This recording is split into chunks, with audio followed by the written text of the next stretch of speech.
हाथ उठाते रहे कुत्ते, औरतों को मार रहे हैं, औरतों पे हाथ उठाते हैं, औरतें खड़ी हैं, कोई शर्म नहीं है।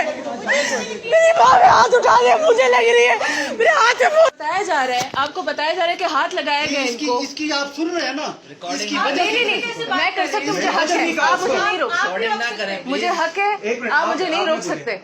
यार आपको जब कह रहे हैं चले जाए, आप रिकॉर्डिंग ना करें। क्यों ना करें? क्यों ना करें? उन्होंने हाथ लगा गिरबान खींचे, उनसे कंप्लेन करें, वो आगे सवाल कैमरे की आप रिकॉर्डिंग निकालें, आपको खुद पता लग जाएगा। एक सेकंड, कैमरे की रिकॉर्डिंग निकालने से आपको खुद पता लग जाएगा कौन गलत है। ठीक है, अगर किसी को टच करने का राइट नहीं है, किसी को गिरबान पकड़ने का राइट नहीं है। सर कंप्लेन करने आए हुए हैं, बात की जा सकती है। आप रिटर्न दीजिए, इसके खिलाफ मुझे रिटर्न में आप रिटर्न नहीं देंगे, फिक्र न करें, आप रिटर्न में भी देंगे। रिटर्न में देंगे। मेरा भाई बैठा हुआ था वहाँ पे, 10 आदमी बैठे थे, इसको क्यों पिक किया गया वहाँ से मुझे बताएं, उसको हाथ क्यों लगाया गया मुझे बताएं। आप इतनी बदतमीजी से बात कर रहे हैं, रिकॉर्डिंग के ऊपर आप आराम से बैठ गए। अभी आपने मेरी माँ से बदतमीजी से बात की है, मेरे भाई से बदतमीजी कर रहे हैं। बस ठीक है बिल्कुल ऑन है रिकॉर्डिंग, नाम क्या इनका?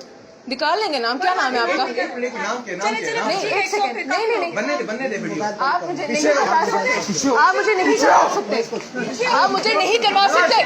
पीछे हो, कुत्ते कहेंगे पीछे हो, दफा हाथ ना लगाओ, हाथ नहीं लगा सकते, हाथ नहीं लगा सकते आप लोग, हाथ नहीं लगा